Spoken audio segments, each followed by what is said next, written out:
Моя проповедь сегодня очень простая. Я проповедую на теме «Христос умер и воскрес».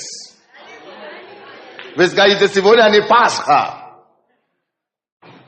Но мы на этой неделе, вы знаете, Бог явил мне Христа Иисуса, так как я его никогда не видел. И пока я буду проповедовать в этой церкви в течение месяца, я буду проповедовать только об Иисусе. И это изменит нашу церковь. Иисус что-то сказал однажды. Когда меня вознесут с земли, когда меня вознесут, когда меня поднимут, я притяну весь народ к себе. Когда меня вознесут, я притяну людей к себе. И это то, что Бог будет делать. В течение этого месяца и последующее, мы будем хотя бы раз в месяц, мы всегда будем просто уделять внимание Иисусу. Найти время для Него, найти время благодарить Его, найти время любить и влюбляться в Него. Я хочу приветствовать пастыря, который у нас на служении сегодня. Я рад вас видеть. Пастор из Словова. Аллилуйя. Слава Богу. Мы рад вас видеть. Пастор из Гадиши. Как? Калиш. Ивано-Франковская область. Рад вас видеть. Аллилуйя. Слава Богу. И, конечно, пастор Владимир. Слава Богу. Давайте будем читать, пожалуйста, с первого послания Коринфянам. 15 глава. Первые по 4 стихи. Первое послание Коринфянам. Я вижу, что есть места в зале еще, так что если вы не нашли место, можно найти место. Еще есть место в зале. Первое послание Коринфянам. 15, 1, 4. Напоминаю вам, братья, Евангелие, которое я благовествовал вам. Напоминаю вам, Евангелие, которое я благовествовал вам, которое вы и приняли, в котором и утвердились. Вы знаете, не то, что они не слышали это Евангелие никогда. Они слышали это Евангелие, они приняли Евангелие Иисуса. И они даже больше того утвердились Евангелие Иисуса Христа. Но несмотря на то, что они приняли, несмотря на то, что они утверждены уже в Евангелие Иисуса. Евангелие Иисуса. Все равно Петр говорит, я хочу напоминать вам об этом Евангелие. Евангелие говорит об Иисусе. Раскрываем нам Иисуса. Кто такой Иисус для нас и кто Иисус хочет быть через нас. Второй стих говорит, которым и спасаетесь, если преподанное утверждаете, удерживаете так, как я благовествовал вам. То есть этим Евангелием вы спасаетесь, если преподанное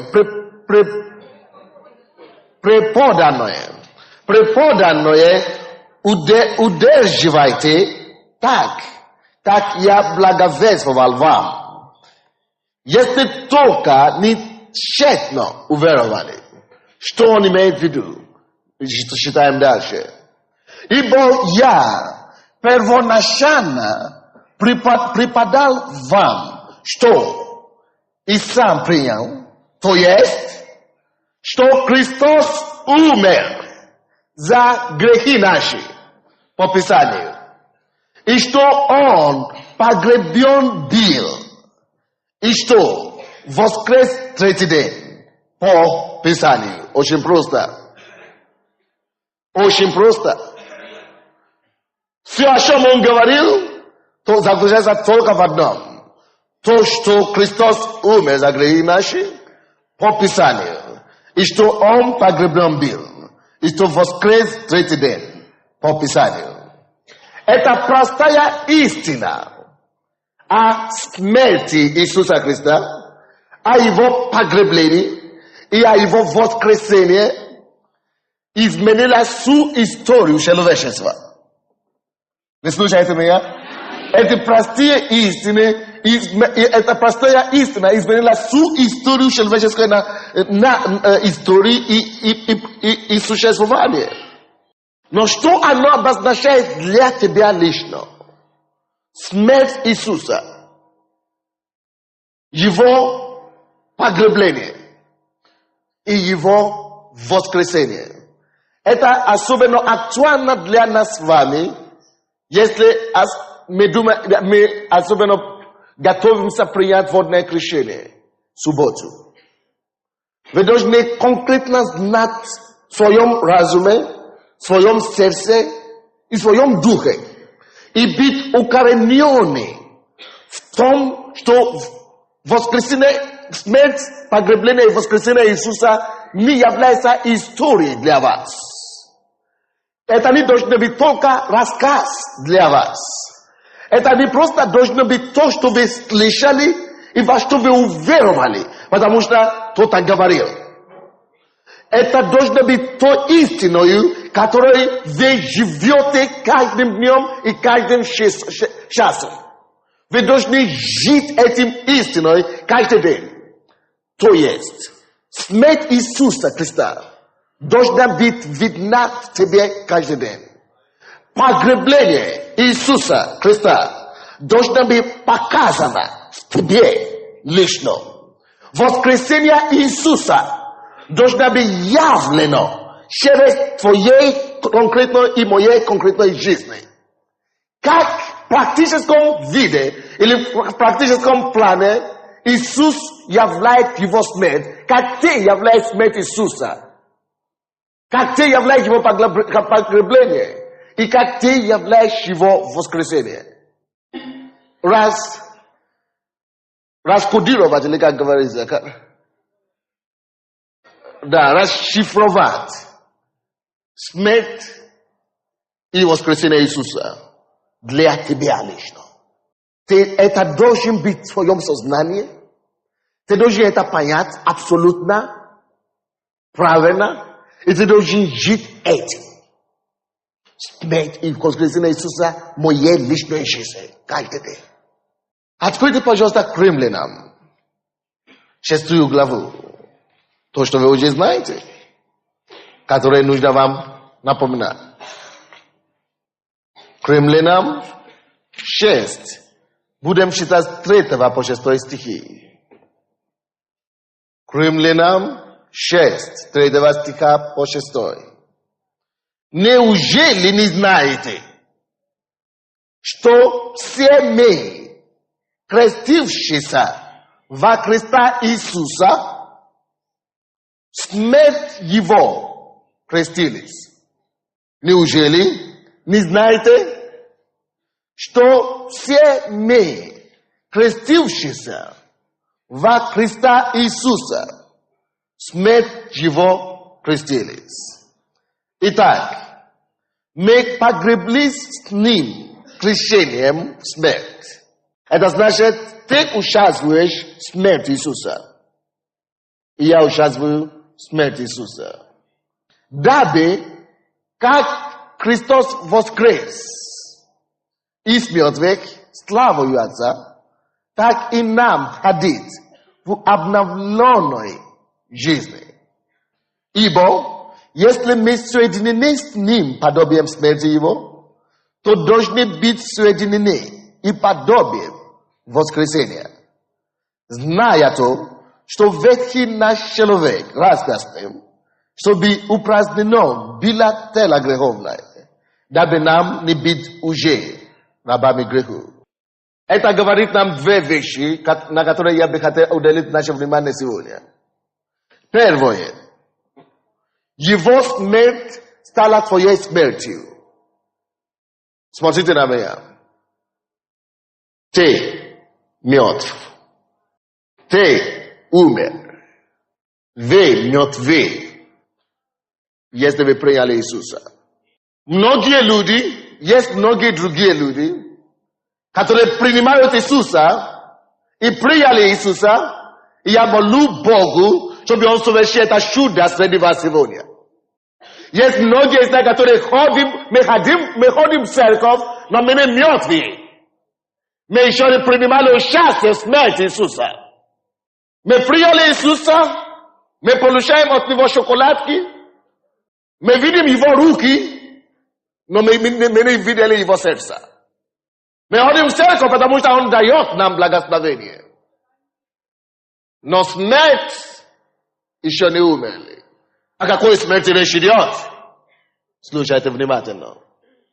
Речь идет о том, что как вы пришли из мира, вы себе знаете, как вы жили раньше. Женщина, не спите, смотрите на меня. Вам это нужно слушать. Вы приходите к Богу одним. И о чем мы говорим сегодня? Мы говорим о том, что таким, как вы пришли в церковь, вы не должны продолжать такими же. Вы приходите в церковь, чтобы умереть. Кто-нибудь поднимите, пожалуйста, на сцену ко мне быстренько. Как тебя зовут? Вова. Вова пришел в церковь, так как он жил, и покаялся в своих грехах. Конечно, после покаяния почти все изменяются.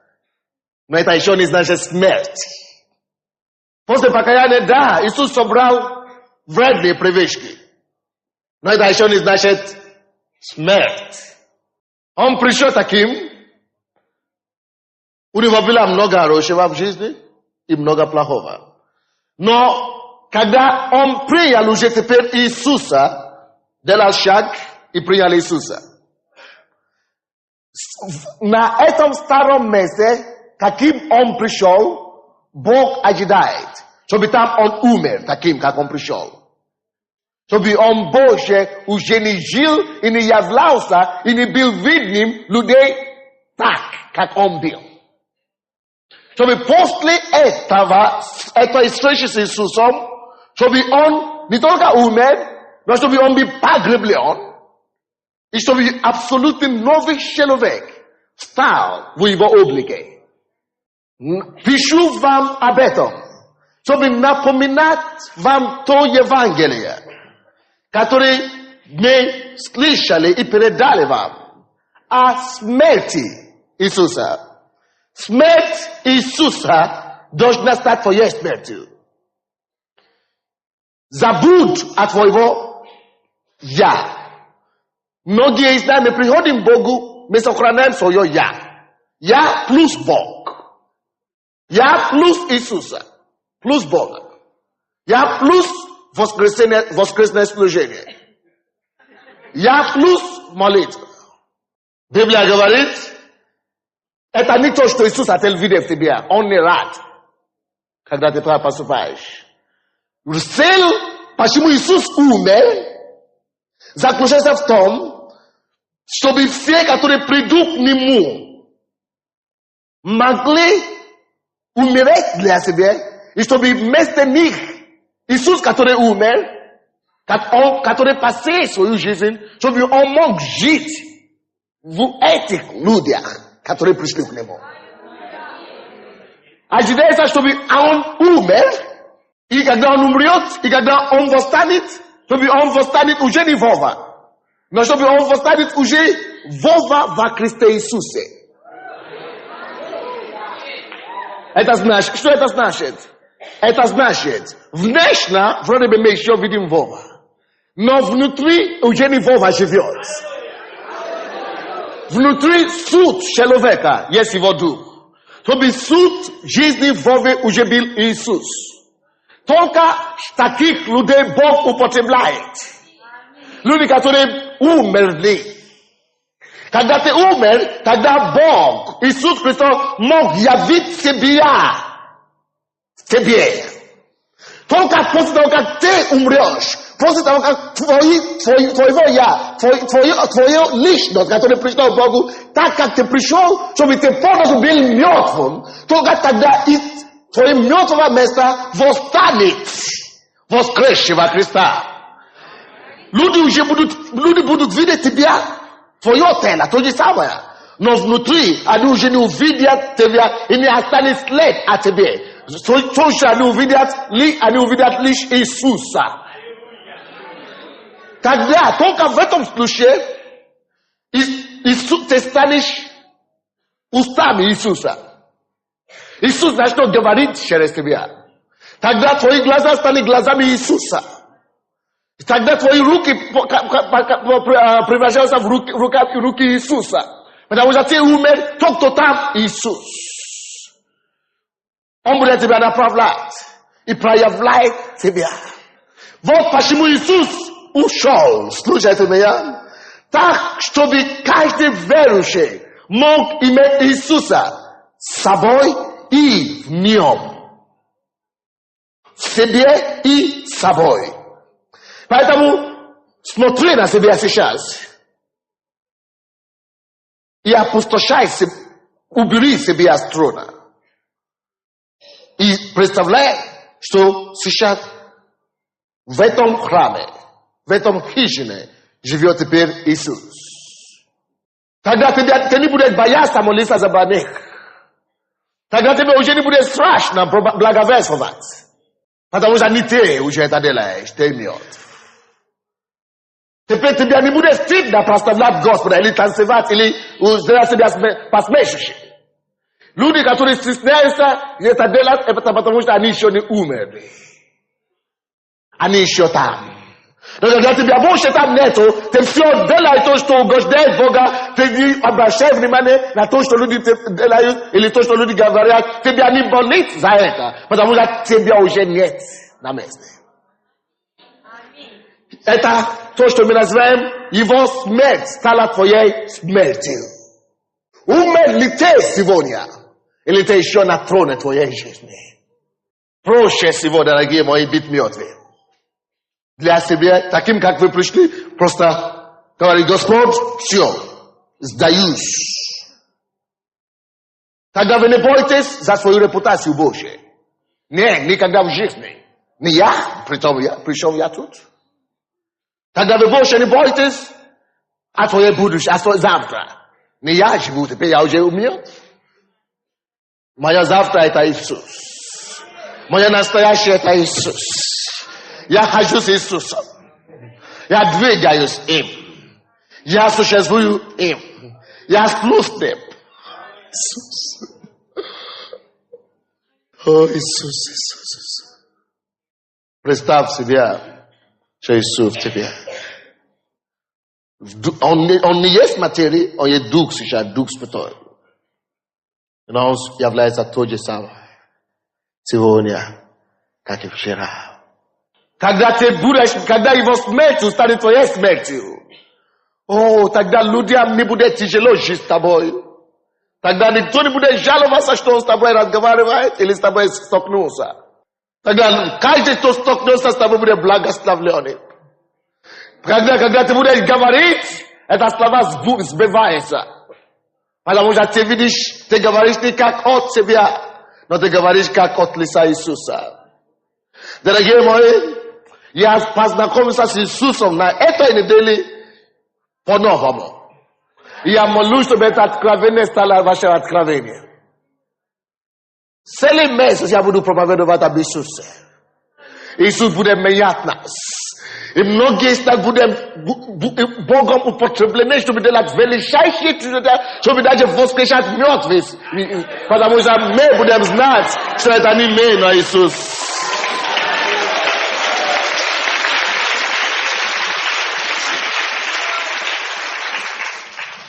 Его смерть.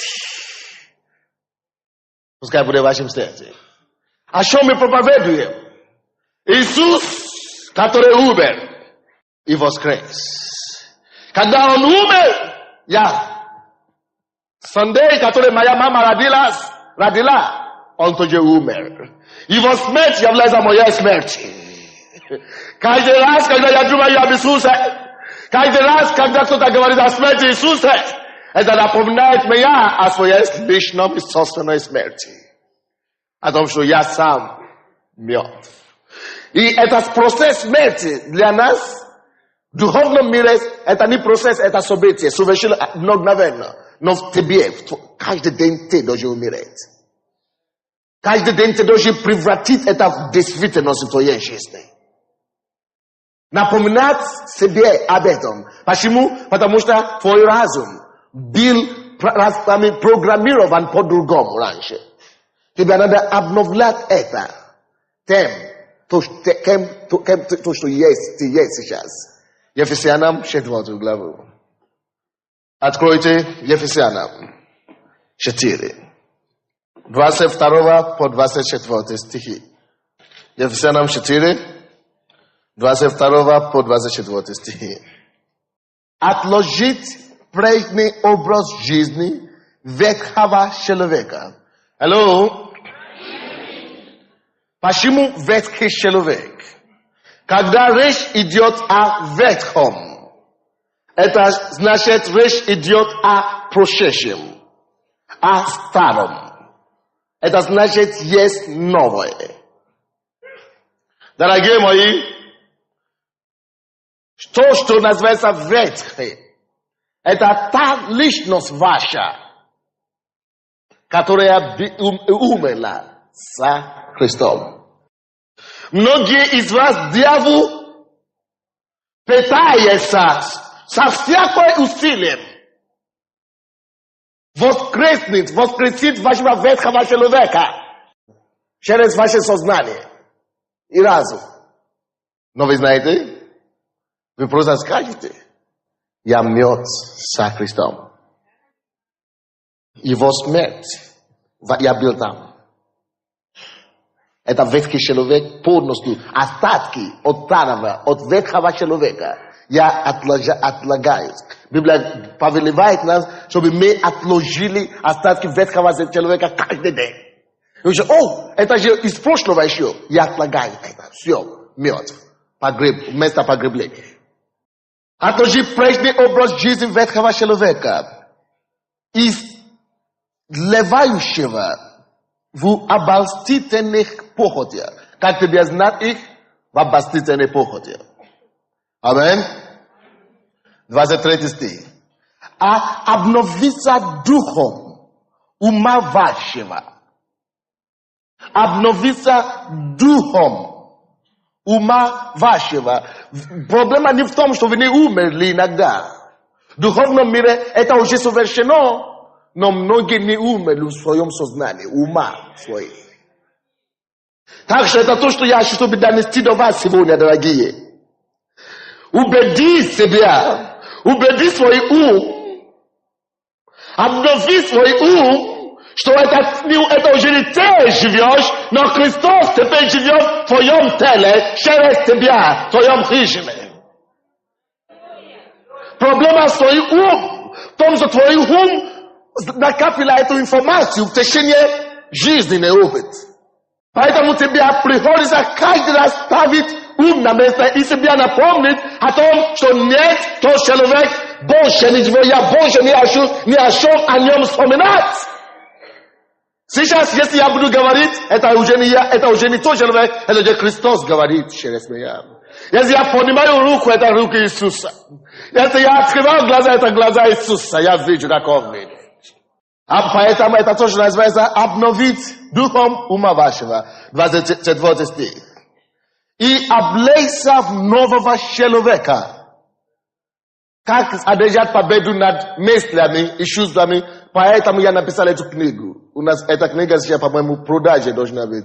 На продаже есть такая книга. Победа над мыслями и чувствами. Чтобы ваш ум не господствовал, чтобы вы могли жить в реальности того, что вы есть сегодня. 24 стих. И облейся в нового человека. Ты умер. Вы помните Володя? Он Володя уже умер. Кто жив сейчас в нем? Обновляться, Библия говорит, и облейся в нового человека. Новый человек — это кто? В ком? Вы уверены об этом? Вы можете сказать, что Иисус Христос в вас? Как Он проявляется? Нам не надо, вы знаете, многие из нас мы сражаемся с грехом. С грехом. Мы стараемся себе убедить себя переделывать. Нам не надо это делать. Надо просто знать, что я мертв. И что Христос живет во мне. И все то, что тебе надо делать, это позволит Иисусу проявить Его жизнь, жить через меня. Просто Он вас позволит Ему жить. Не диктуйте Ему. Позвольте Ему жить. Как это позволит Ему жить? Посмотрите, как Он жил в Библии. Как Он изучайте Иисуса. Если я сделаю обновлять свой ум, изучайте Иисуса. Подражайте Иисуса. Как Он говорит? Говорит так. Как Он ходил так. Что Он делал? Подражай Иисуса. Изучай Иисуса. Тогда Он начинает проявляться автоматически через тебя. Теперь ты будешь знать просто, что Иисус живет во мне. Но практически Он начнет действовать через тебя. Это понятно? Когда Иисус уже начнет жить через тебя, Библия говорит, что Иисус жил без греха. Он имеет праведность. Эта праведность начнет излучиться через тебя. Когда Иисус живет через тебя.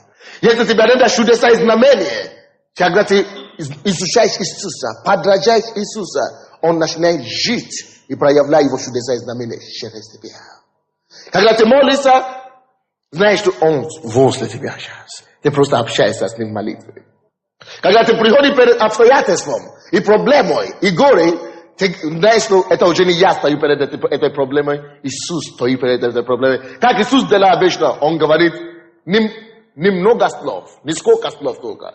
На тебе, выйди отсюда, уйди отсюда, исцелись, просто. Без проблем, без сражения, просто. Тогда ты видишь, что тебе надо себя разочаровать или быть беспомощным, просто надо делать как Иисус. Позволь Иисус, который в тебе, выпустить это слово. Аминь. Давайте посмотрим дальше. И облейся в нового человека, созданного по Богу, праведности и святости жизни. Чтобы обновлять свой ум, это значит вкладывать свой ум качество того человека, который вы теперь есть. Если тебя подменили, поставили на твое место другого человека, чтобы знать, как поступать правильно, надо изучать качество этого человека, правда? Надо изучать качество Иисуса. Ты должен быть Иисус. Ты несешь Иисуса. Ты должен проявлять Его. Поэтому Он ушел. Чтобы Он мог быть во всех нас одновременно. И проявляться через всех нас одновременно. Разные места. Знай, что Его смерть стала твоей смертью. И если, давайте будем честны с самим собой. Если вы чувствуете, что вы еще не мертвы, вы еще не умерли. И придите к домой однажды, просто закройте свои двери и говорите, Господь, я ищу умереть полностью. Я ищу, чтобы мой старый человек, мой ценный, который я ищу просто забить всякий след об этом человеке. Я ищу теперь начинать жить тебе. Я ищу, чтобы Иисус, ты начал жить во мне. Не я начал жить, а ты начал жить во мне. Только ты сияй через меня, Иисус. Начни твою жизнь, возьми меня. Я не буду стараться, я не буду напрягаться, я только подаюсь тебе. Изучай Иисуса. Изучай Иисуса. И вели себе возле Него. Когда я читаю теперь в Библии об Иисусе, я вижу, Он жив во мне. Вот то, что Он делает. Вот Он. Я, это я. Потому что Он во мне теперь. Он живет в моем теле. Вот, я тоже делаю. Это то, что я буду делать. Это то, что я делаю. Что такое христиане? Маленькие Христа. Это первый урок. Вторую истину, которую мы хотим учить в том, что смерть и воскресение Иисуса, это то, что его жизнь стала твоей жизнью. Аминь. Его жизнь Иисуса стала твоей жизнью. Римлянам, давайте вернемся туда. 6:4-5. Римлянам 6:4-5. Итак, мы погребли с ним крещением смерть, дабы, как Христос воскрес из мертвых славою Отца, так и нам ходи в обновленной жизни. Ибо, если мы соединены с ним подобием смерти его, то должны соединены и подобием воскресения. Мы уже знаем, что мы соединены с ним, мы умерли с ним подобием смерти его. Библия говорит, таким же образом мы должны быть соединены с ним подобием воскресения. Зная то, что ветхий наш человек распят с ним, чтобы упразднено было тело греховное, дабы нам не быть уже рабами греху. Когда грех дает о себе знать в вашей жизни, знаете, что вам надо говорить ему? Та часть, моя часть, я, который грешил раньше, я был погреблен с ним. Я был мертвый с Иисусом. Вот там на кресте, вот там он моя плоть лежит, который грешил, этот умер. И вообще уже погреблен. А я теперь, это моя жизнь теперь, это жизнь Иисуса. А Иисус, он смотрел, он просто любил все и ненавидел только грех. Он любит грешника, но он ненавидит грех. Поэтому я, как Иисус, начинал, вы знаете, когда Бог это открыл мне, я начинал развивать у себя ненависть к греху. Потому что я уже не живу. Иисус живет. А как он относится к греху? Библия говорит Евреям 1:9, что он возненавидел грех и возлюбил правду. Поэтому Бог его помазал больше, чем его соучастников. Аминь. Поэтому, если Иисус живет во мне, значит, мое настоящее я во Христе Иисусе ненавижу всякий грех. Аминь. Я просто живу как Иисус. И я говорю, Иисус проявил эту ненависть к греху через меня.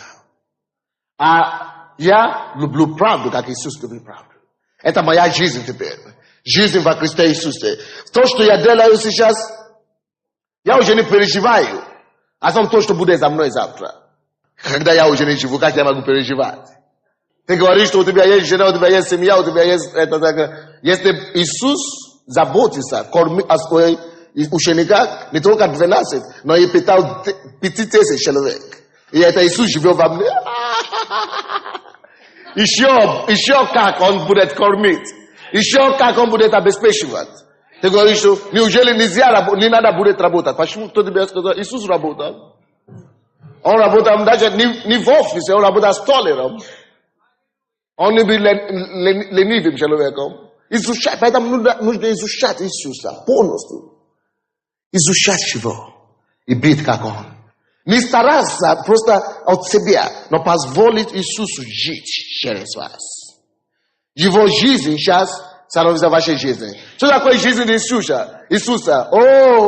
Жизнь полна чудеса и знамения. Твоя жизнь сейчас полна чудеса и знамения? Если нет, что-то не достает. Начни позволить Иисуса жить через тебя. Что такое жизнь Иисуса? Жизнь полная праведности и святости. Твоя жизнь полна сейчас праведности и святости? Если нет, просто позволь Иисусу жить через тебя. Что такое жизнь Иисуса? Это жизнь, которая постоянно общение с Отцом. Твоя жизнь такая? Постоянно общение с Отцом? Если не так, просто похорони твоего ветхого человека, изучай Иисуса и позволь Ему проявляться через тебя. Галатам 2:20. Каждый день вам надо себя продолжать напоминать об этой истине. Смерть и воскресение Иисуса. Во мне. Его смерть есть моя смерть. И его жизнь, моя жизнь теперь есть его жизнь. Моя жизнь теперь есть его жизнь.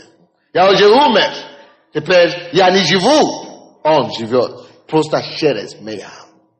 Пускай эта истина войдет в вас полностью.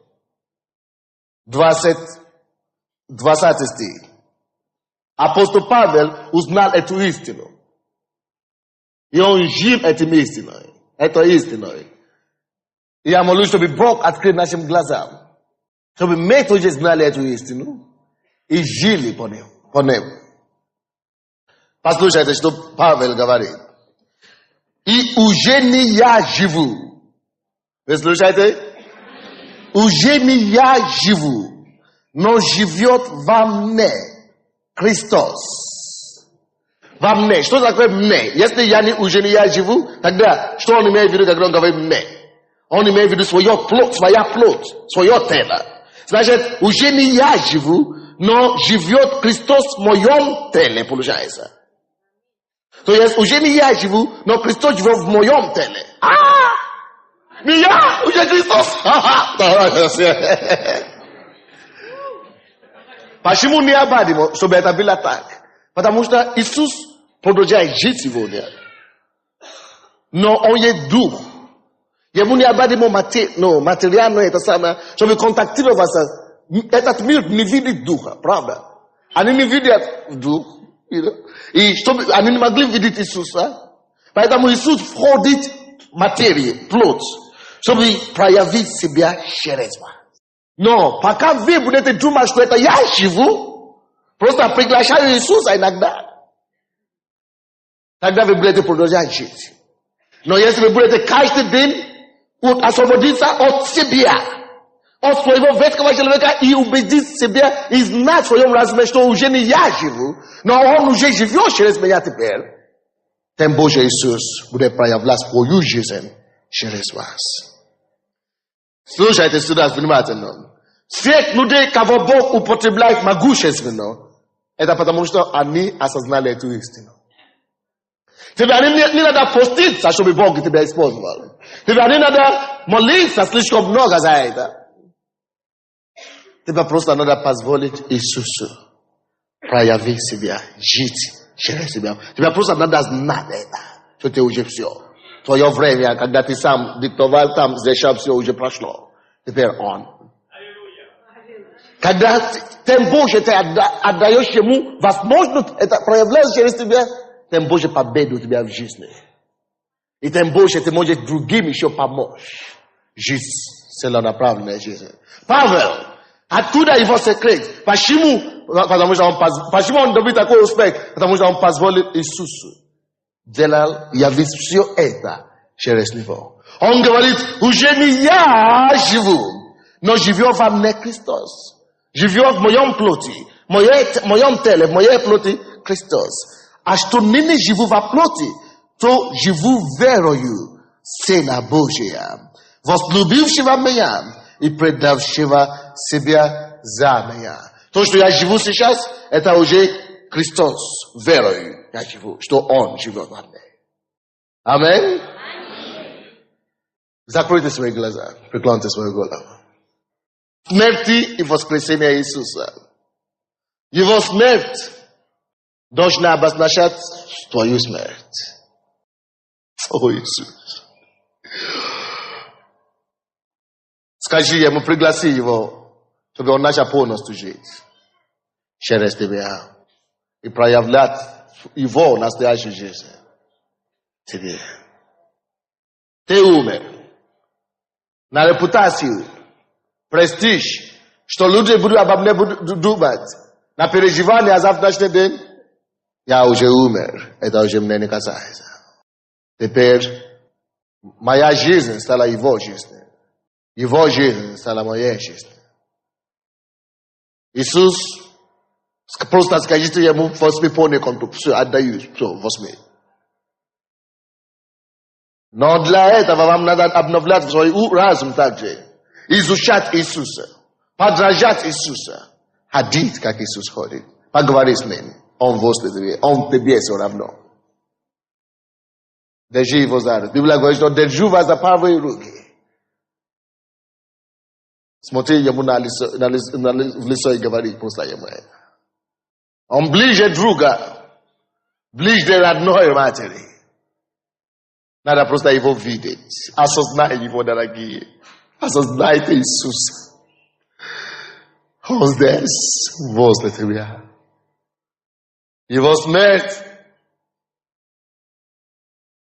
целотмертью твоего ветхого человека. Твоя настоящая жизнь должна отражать его жизнь. Господь Иисус, когда ты учишь, слово становится плотью. Слово животворяет. Я верю, что ты уже учил нас сегодня. Я молю тебя, Господь, во имя Иисуса, чтобы это слово стало счастью нас. Молю, чтобы это слово стало счастью вас. И чтобы вы начали жить жизнью Иисуса. Чтобы жизнь Иисуса начала отражать через вас. Чтобы вы начали позволять Иисусу жить через вас. Во имя Иисуса. Господь, так как ты ходил здесь на земле и творил великие вещи, ты еще ходишь, но в нас и через нас мы будем тебе позволить двигаться и совершать твои дела через нас.